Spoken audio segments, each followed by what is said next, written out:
बलिया अपने आप में मैं बताऊं कि बहुत ही उर्वरक धरती है वहां की। बलिया ने हर क्षेत्र में, यही नहीं कि स्वतंत्रता के क्षेत्र में तो दिया ही बहुत बड़ा किरदार, चित्तू पांडे, मंगल पांडे। वहां वो ऋषि की धरती है। मैं आपको बताऊं, भृगु ऋषि की धरती है, जिन्हें भगवान विष्णु से किसी बात पे वो क्रोधित हो गए थे, तो उनकी पत्नी के सामने भृगु ऋषि ने उनको कुछ कह दिया था, अपमानित किया था। बाद में जब क्रोध शांत हुआ तो उन्हें ये महसूस हुआ कि अरे ये मैंने क्या कर दिया। जब क्रोध शांत हुआ तो उन्हें ये रियलाइज हुआ कि अरे ये तो मैंने बहुत गलत कर दिया। तो उन्होंने कहा, प्रभु अब आप ये बताएं कि इसका प्रायश्चित कैसे होगा। तो विष्णु ने कहा कि ऋषिवर, अगर आपको ऐसा लगता है तो मैं बिल्कुल बताऊंगा। आप ये सूखी बांस की कोपल की लकड़ी लेकर जाइए, डंडी लेकर, डंडी जिसे कहें, और जिस भूमि के स्पर्श से इसमें कोपल फूटेगी, आप वहीं अपनी साधना करिएगा। तो वो धरती है बलिया की धरती, गंगा जहाँ रही। तो ऋषि ने वही तपस्या की और ये तीसरा या चौथा बलिया है। कितनी बार ये समाहित हो चुका है। आज की इस विशेष चर्चा में हमारे साथ मौजूद होंगी डॉक्टर शैलेश श्रीवास्तव मैम। आप एक टॉप ग्रेड गायिका रह चुकी हैं, साथ ही दूरदर्शन, आकाशवाणी पर आपने मैम को बहुत दफा सुना होगा, और अब भी जो है मैम अपने कॉन्ट्रीब्यूशन जो है वो दे रही हैं इस फील्ड में, इस आर्ट में, और खास तौर पर कल्चरल एम्बेसडर के तौर पर मैम जो है देश से बाहर भी, विदेशों में भी मैम ने ये जो है अपने संगीत को पहुंचाया है। और इसी के साथ साथ मैम ने जो है बहुत सारे अवार्ड भी मैम को मिले हैं। मैं बहुत ज्यादा मैम का तारुफ खुद से ना करवाते हुए आपको खुद मैम से मुतारिफ करवाऊंगा, आपकी बात करवाऊंगा, और मैम से हम आज बहुत सारी बातें करेंगे लोकगीत को लेकर, कल्चर को लेकर, खास करके बलिया को लेकर। तो आइए आज की जो बातचीत है, जो चर्चा है, उसको हम शुरू करते हैं। हम शुरुआत इसी से करेंगे कि आपका जन्म यूपी के बलिया में हुआ और आप बलिया से निकलकर आज यहाँ पहुंचे।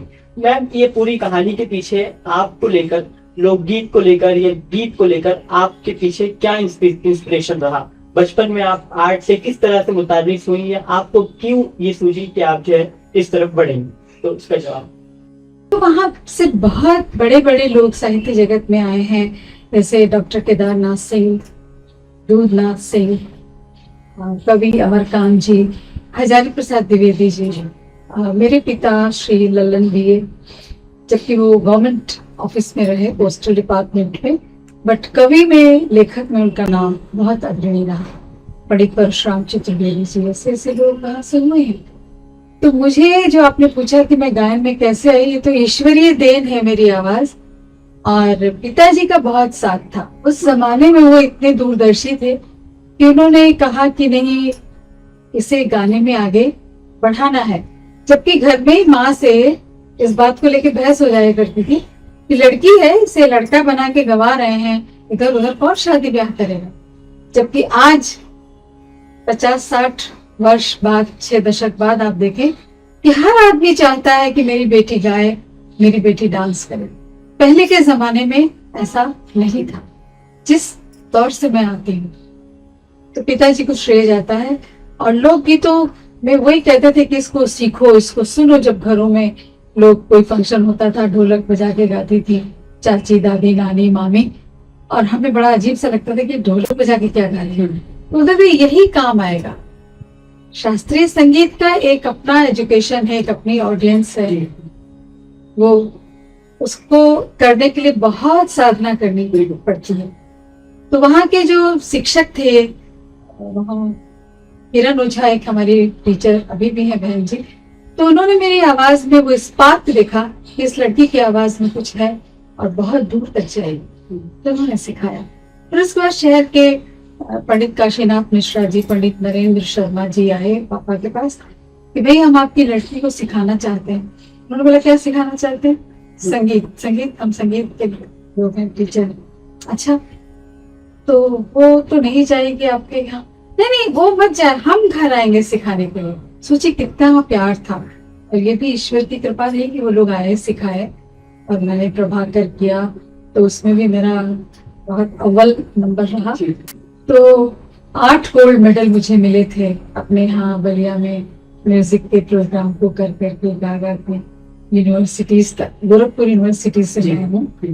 तो ऐसा रहा मेरा सफर गाने का। फिर आगे बढ़ता गया और लोग मिलते गए, अच्छे सिखाते गए मेरी आवाज के चलते, तो आज मैं आपके सामने हूँ।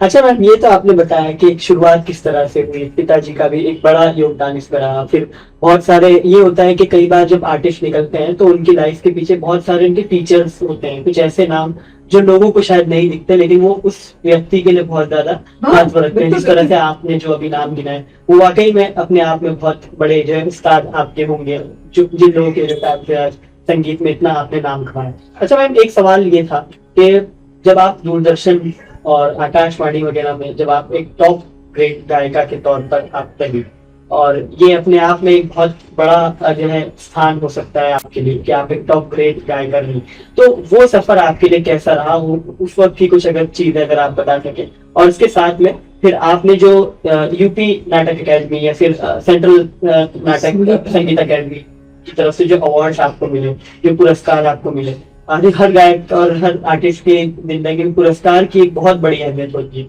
तो उस वक्त के कुछ एक क्षण अगर आप बता सकें, कोई ऐसे मोमेंट्स जो आपको इंस्पायर करते हैं।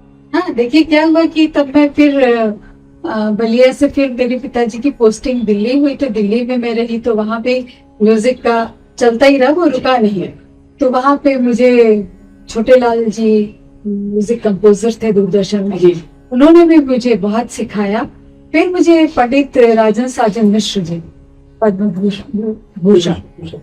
भूषण पंडित राजन साजन मिश्रा जी ने मेरा मार्गदर्शन किया। उन्होंने कहा कि तुम शास्त्रीय नहीं गाती हो तो मैं नहीं कहूंगा गाने को, तुम सुगम संगीत गाती हो तो सुगम संगीत गाओ। मगर गुरुजी ने बहुत सी चीजें क्लियर की कि सुगम संगीत में जैसे गीत भजन गजल कैसे गाओ, पॉज का क्या वैल्यू है, कहाँ पे पॉज देना है, हिंदी साहित्य की समझ होनी चाहिए गाने के लिए। तब आप जाके आकाशवाणी में जब आप गाने गाती हैं या ऑडिशन देती हैं तो आपका सिलेक्शन होता है। अगर आपको उसकी तमीज नहीं है कि कैसे गीत को गाना है, कैसे भजन को गाना है, कैसे गजल को गाना है, तो आप पास नहीं हो सकते।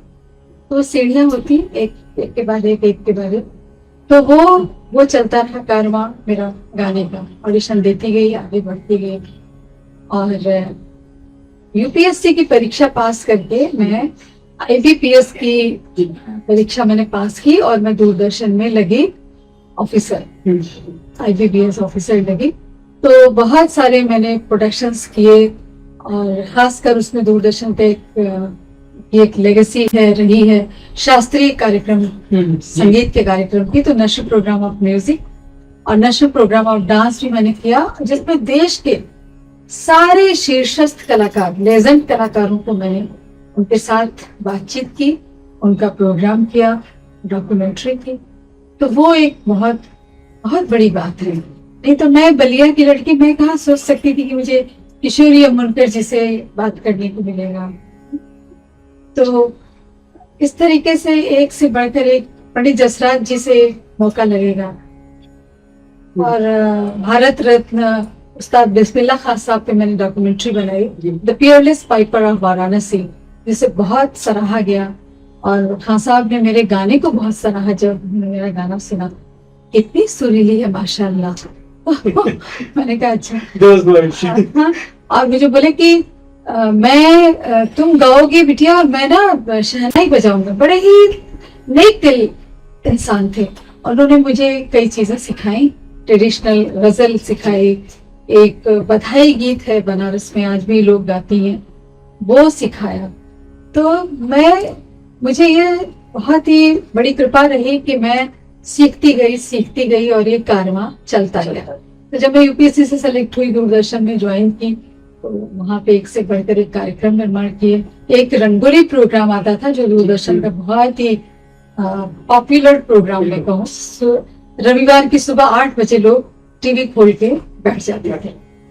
और जब मैंने बनाया, तो चूंकि मैं मॉडर्न एरा में काम कर रही थी, तो ये आपका ट्विटर, मेल, इंस्टा, ये सब जुड़े गए उससे। तो क्या वो विदेश के दर्शक भी बहुत जुड़े, और फिल्मी गाने उसमें हम लगाते थे। तो दर्शकों से, श्रोताओं से, दर्शकों से हम ये भी पूछते थे कि अब आप क्या देखना चाहते थे, उनको भी इन्वॉल्व किया था। तो अपनी बातें बताते थे, कहते थे।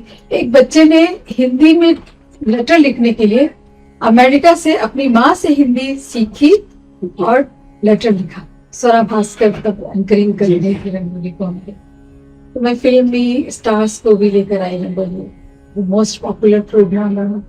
और जैसा कि आपको मैंने बताया कि मैं ऑडिशन देती गई, आगे बढ़ती गई और ICCR में भी ऑडिशन दिया, वहाँ के आउटस्टैंडिंग कैटेगरी के आर्टिस्ट रही।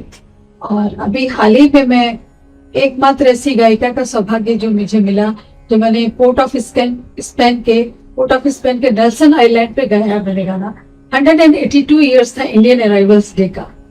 तो वहां पे मैंने उनके नेल्सन आइलैंड पे, जहां उनका जहाज पहली बार पहुंचा था, वहां जाके गाने वाली में पहली गायिका।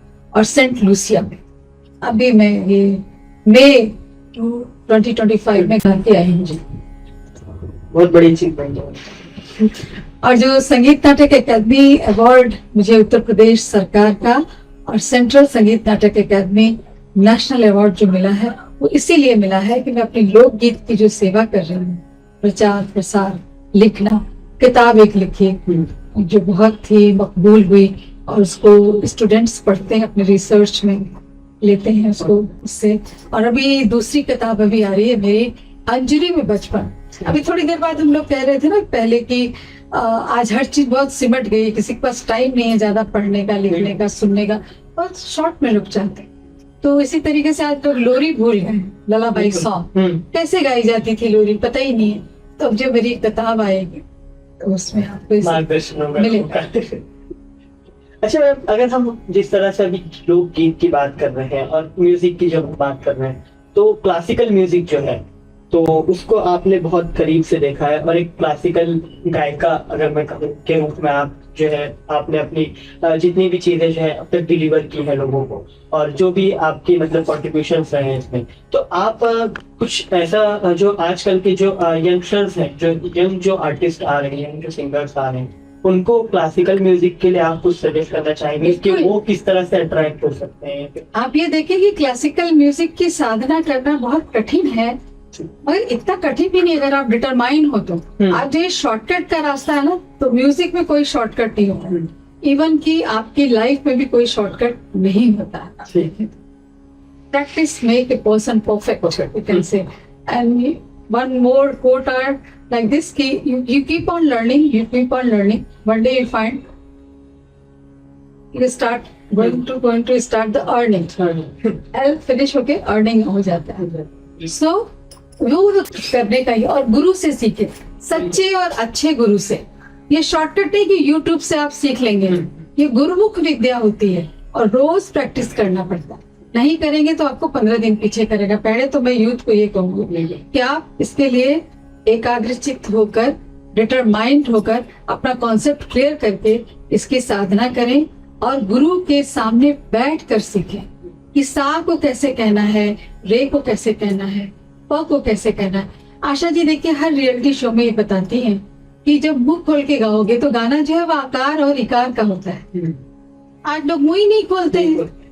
पहले देखिए गंगूबाई हंगल जी वगैरह गाती थी तो वो इतना माइक नहीं होता था ना। बिल्कुल। और ऐसे ये थिएटर में भी देखिए ऐसा सिखाया जाता है उनको प्रैक्टिस की, आप यहाँ बोले तो पीछे वाले ऑडियंस को सुनाएंगे। तो क्लासिकल म्यूजिक का उनका रियाज ऐसा हुआ करता है।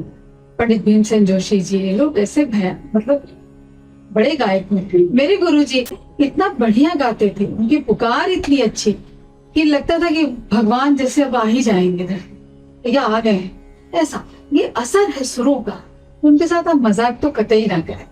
फिर आप अपने रास्ते, आप फिल्म में भी गाना चाहते हैं तो बिना शास्त्रीय संगीत की जानकारी के आप फिल्म के भी गाने को अच्छे से डिलीवर नहीं कर सकते, क्योंकि उसमें क्या होता है कि उसमें तो अदायगी होती है। सामने पर्दे पे कोई एक्ट कर रही है तो तमाम चीजें, नखरे, उनका रोमांस, उनका जो भी मूड का गाना है, सुख दुख सब आपको दर्शाना है। तो अगर आप वो नहीं जानेंगे, साहित्य नहीं जानेंगे, तो आप कैसे गाएंगे? सही बात। और लोक संगीत से ही आया है शास्त्रीय संगीत। जब कुछ भी नहीं था तब लोक था, तो लोक से आया। ये पंडित रविशंकर जी से लेकर सभी कहते हैं, मैं नहीं कहती, शास्त्रों में लिखा। अच्छा मैम, एक तरफ जब हम ये सारी चीजें देख रहे हैं और साथ में आपका जिस तरह से आपके जीवन की तमाम चीजें हमने अभी देखी और सुनी आपके जुबान से, ये एक बहुत ज्यादा अच्छा एक्सपीरियंस होता है कि एक आर्टिस्ट से उसकी लाइफ के बारे में सुनना, अपने आप में एक मोटिवेशन मिलता है, इंस्पिरेशन मिलता है, और जो लोग देख रहे हैं उनको भी बहुत ज्यादा इंस्पिरेशन मिलता है। तो हमने आपकी लाइफ को जब देखा मैम, जब चीजें हमने पढ़ने की भी कोशिश की, तो हमें ये मिला है जिस तरह से आपने ये बताया कि एक तरफ सिविल सर्विसेज है, एक तरफ जो है आपका संगीत है, और एक तरफ आपकी जो है रिसर्च है।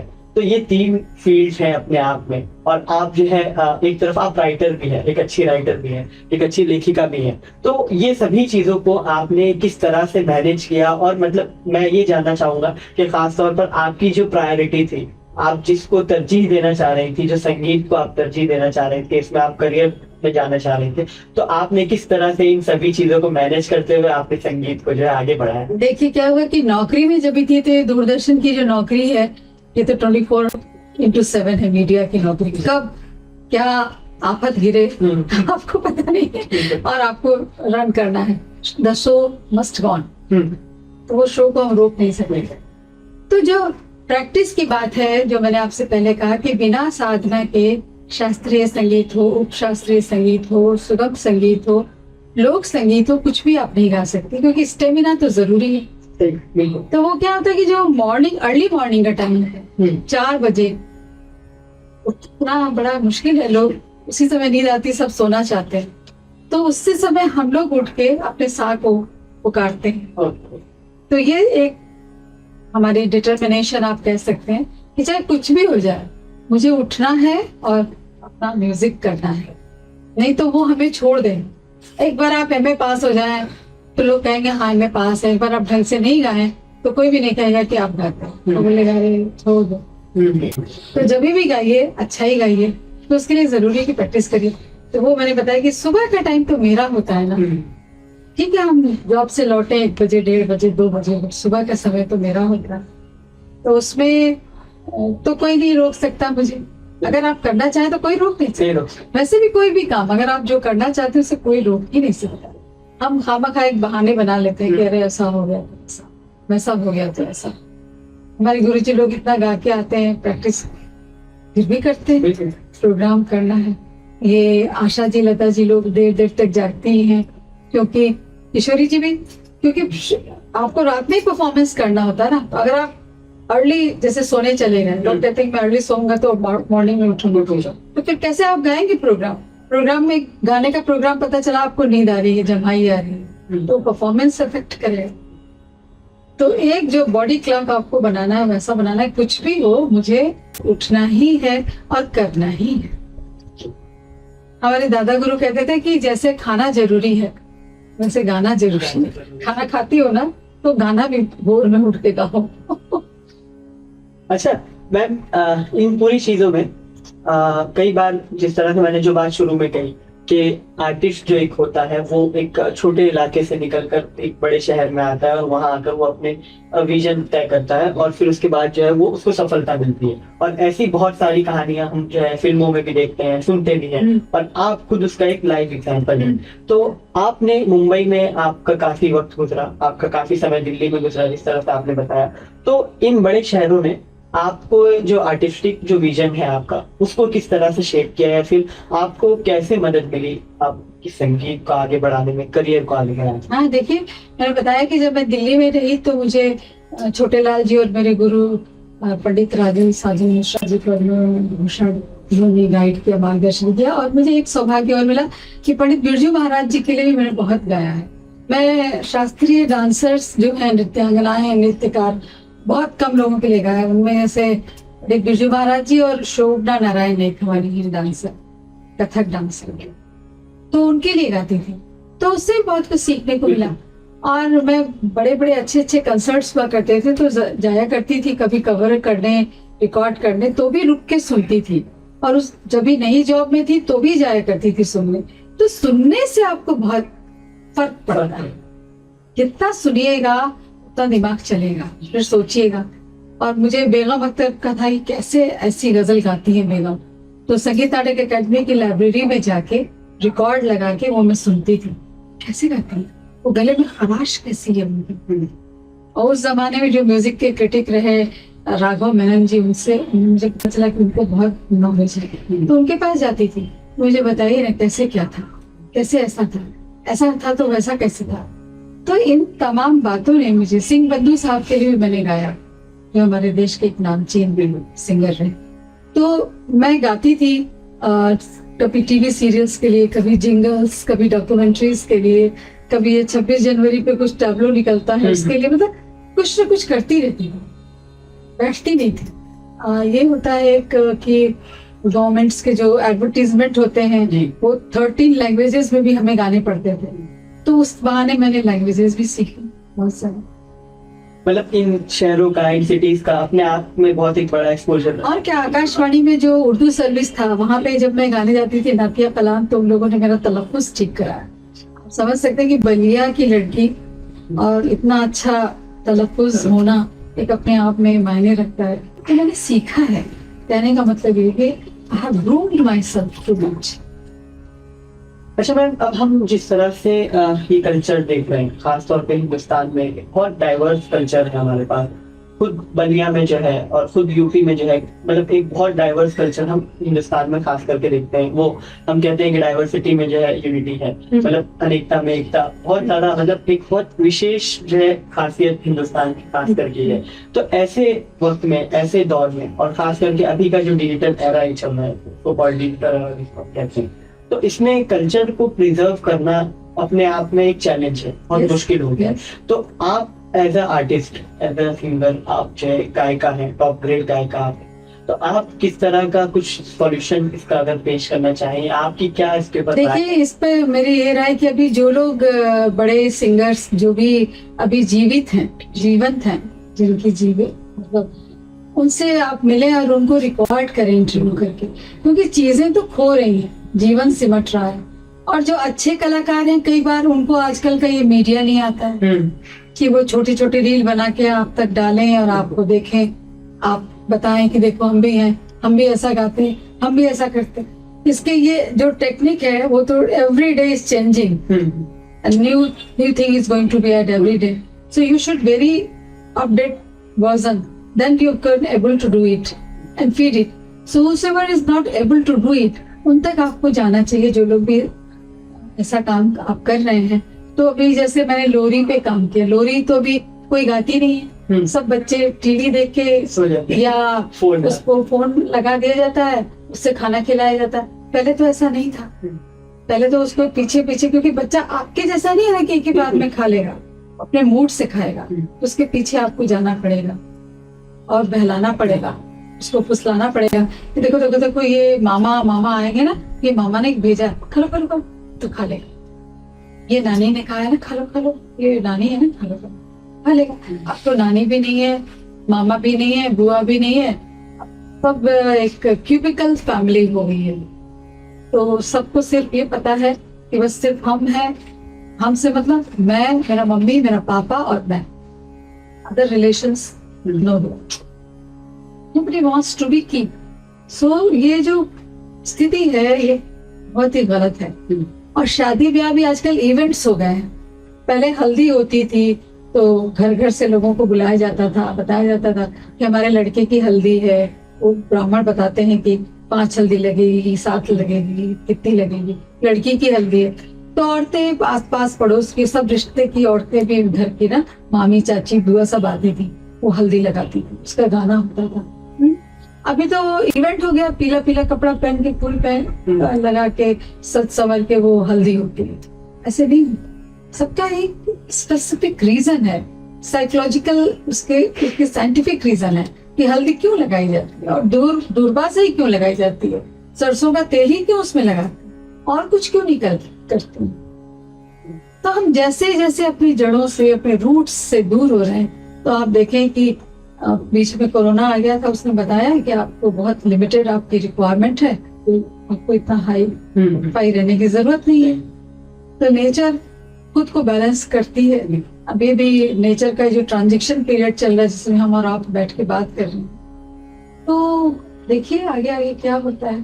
तो शादी एक इवेंट हो गई है, नहीं तो और जगह देखिए जैसे नेताओं का चुनाव होता है, ऐसे जयमाल हो जाती है ताली बजा कर। जबकि हम लोग यहाँ तो एक एक हफ्ते 10-10 दिन की शादियां होती थी, बारात में जनवासे हुआ करते थे, लोग रुकते थे, कहाँ कहाँ से ढूंढ के गायिकाएं और नृत्य करने वाली बुलाई जाती थी, तो वो उनको एंटरटेन करती थी। उसमें भी डर लगता था कि भैया लड़के वाले नाराज मत हो जाए, सब ठीक है कि नहीं। अब ऐसा कोई परवाह ही नहीं किसी। तो इसमें अगर हम मैम बात करें कुछ यंग आर्टिस्ट के बारे में और आज की जो पीढ़ी है जो जेंजी कहते हैं, तो ऐसे कुछ लोग जो आर्ट की तरफ आ रहे हैं, संगीत की तरफ आ रहे हैं, और उनमें विशेष तौर पर मैं यहाँ पर उल्लेख करना चाहूंगा, खास तौर पर सिविल सर्विसेज से जुड़े कुछ जो लोग हैं, तो उनमें भी कई लोग इस तरह से होते हैं जैसे आर्ट की तरफ उनका बहुत रुझान होता है, इंटरेस्ट होता है, तो उनके लिए कुछ अगर आप एडवाइस करना चाहें, क्योंकि आप भी उस स्थिति से। हाँ, उनको सबको यही हमेशा कहूंगी कि वो इसको सीरियसली करें तो बहुत अच्छा होगा, उनकी यात्रा भी दूर की होगी। जैसे पुराने फिल्मी गाने हैं, आज भी आप वो क्यों सुनते हैं, उनकी इतनी लॉन्ग शेल्फ लाइफ क्यों है? क्योंकि उसमें साहित्य है, उसमें आपका एक्सप्रेशन है, उसमें मूड है। वो गाने सुन के लोगों ने रोमांस किए हैं। आज भी आप गाड़ी में लगा के कहाँ कहाँ तक चले जाते हैं उन गानों को। आज की एरा का कोई भी गाना आप मुझे बताएं जो आप लगा के बहुत दूर तक जाना चाहते हैं। एक तो वर्ड नहीं याद रहते होंगे तो जाएंगे कहाँ? तो आज भी जैसे कैफी आजमी साहब जैसे शायर हुई थी, बहुत खूबसूरत गीत है कि नजर मिलाई तो पूछूंगा इश्क का मतलब, या कुछ ऐसे नहीं, नजर झुकाई तो खाली सलाम करूंगा, तो तुम्हारी जुल्फ के साये में शाम कर लूंगा। तो अब ये किसी को पता है? आज के यंग जन को पूछे जुल्फ कहाँ है और साया कहाँ है? मोहब्बत होती है फेसबुक पर और व्हाट्सएप पे छोड़ देते हैं, ये तो है जेन जेड, तो उसको इसका क्या मालूम है? आपकी लाइफ के कोई कुछ एक दो ऐसे लेसन, कुछ एक दो जो क्षण अगर आप बताना चाहें दर्शकों को भी, तो जो आपको बहुत याद रहे, मतलब हमेशा आपको करियर में खास तौर पे याद आते हो या याद रहे हो, एक ऐसे जो छोटे मोटे कुछ एक वाकयात हो जाएंगे अगर वो आप। हाँ बिल्कुल, जब भी हम कभी फॉरेन गाने जाते हैं, जैसे अभी भी गाते आई हूँ, तो वहाँ जब मैं बताती थी कि देखिए हमारे यहाँ आज भी ये सच है कि जब कोई आने वाला होता है तो आपकी बाउंड्री पे कौवा बोलता है, it means somebody is coming to at your home at any moment, so you should get ready. Who is, वो ये नहीं बताते हैं, वो एक सिंबल है, इंडिकेशन है कि वो बताए जाते हैं। जैसे अभी सुनामी आई थी तो हाथी को सबसे पहले कैसे पता चला? क्योंकि वो नेचर के बहुत करीब है, तो उसको पहले पता चल रहा था कि यहाँ कुछ गड़बड़ होने वाला, और महावत को लग गया कि ये क्यों भाग के आया है, कुछ होने वाला है। उसने बताया, सबको शोर मचाया, तो जो लोग भागे बचे वो बच गए, तो पूरे के लोग चले गए। तो ऐसे ये जो पशु पक्षी हैं, इनको सूर्य की पहली किरण आती है तो देखिए चिड़िया बोलना शुरू कर देती है, इसीलिए कि वो प्रकृति के करीब है। हम और आप देखते हैं नेचर को, मगर उसको इतनी तरजीह नहीं देते, सोचते टेकन फॉर ग्रांटेड है तो है, क्या देखना इसको क्या देखना। तो उनको जब ऐसे बोल के फिर मैंने गाना सुनाया, अपना मेरा दादरा है जिसे पंडित हरि राम द्विवेदी भी वो शांत हुए हाल ही में नहीं रहे, और बहुत ही पॉपुलर है, आज की यंग जनरेशन की लड़कियां भी गाती हैं उसको, कि मुंडेरवा कागा काहे बोले। तो वो सेमी क्लासिकल है, फोक भी, दोनों को मैं कॉम्बो करके तो मैं जरूर सुनाना चाहूंगी यहाँ पे। मुंडेरवा कागा काहे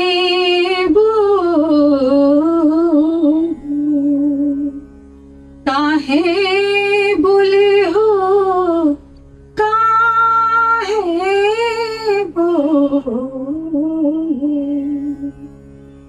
मुंडेरवा कागा काहे बोले, मुंडेरवा कागा काहे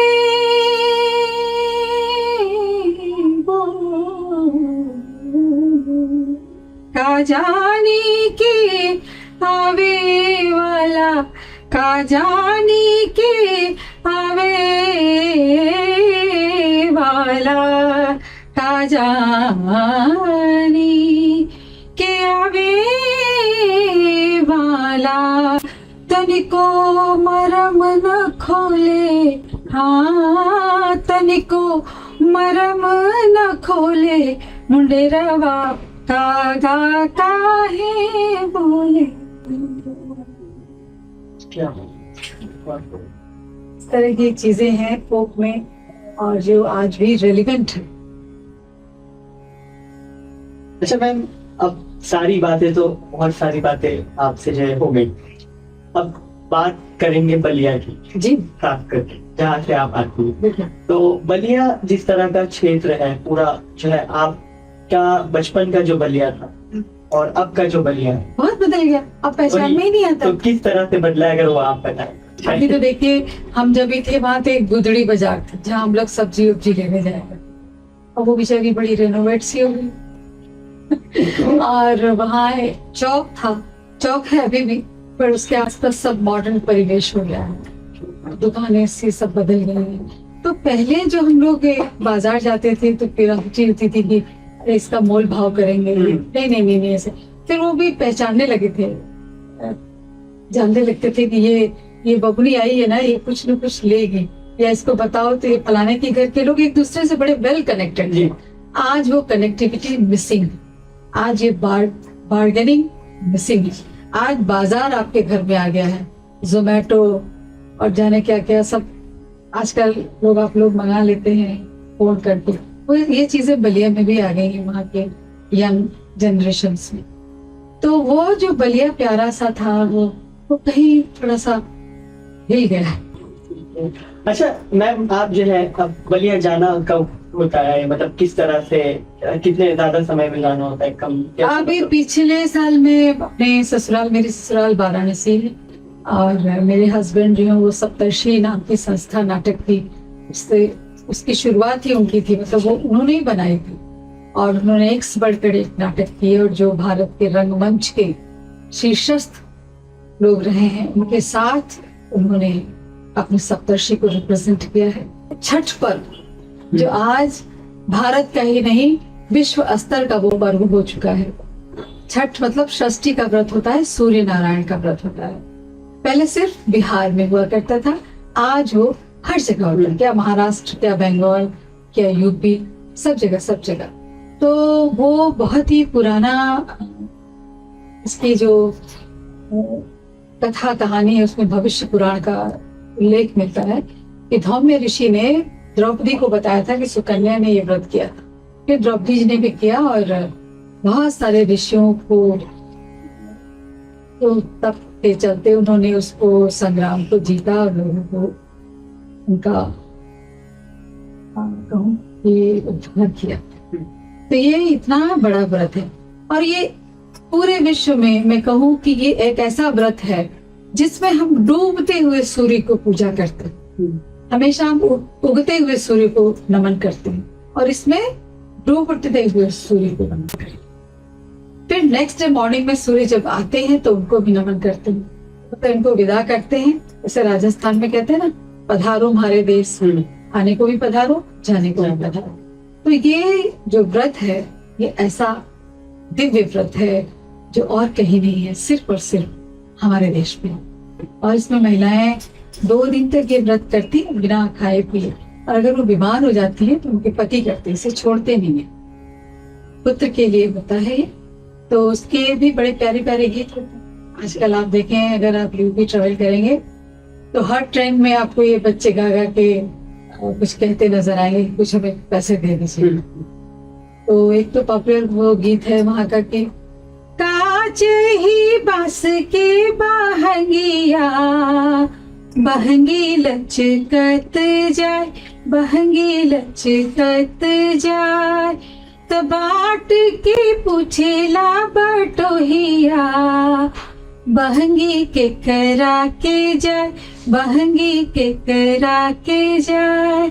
मैं एक गीत गाती हूँ जो बहुत अनकॉमन है कि छोटी मोटी हमरो आंगनवा, छठिया भूखब हम जरूर, छठिया भूखब हम जरूर, कि निबुआ जे फरे लागे वद से, छठिया करब हम जरूर, छठिया भूखब हम जरूर। आप सभी को बलिया खबर देखने वाली हमारे सभी भाइयों बहनों को, सभी को छठ की ढेरों शुभकामनाएं। शुभ Deepawali. Thank you so much ma'am, हमारे साथ जुड़ने के लिए, बातचीत करने के लिए, इतनी अच्छी चर्चा करने के लिए बहुत शुक्रिया। मैं था ओएस सिद्दीकी, बलिया खबर से, मुंबई।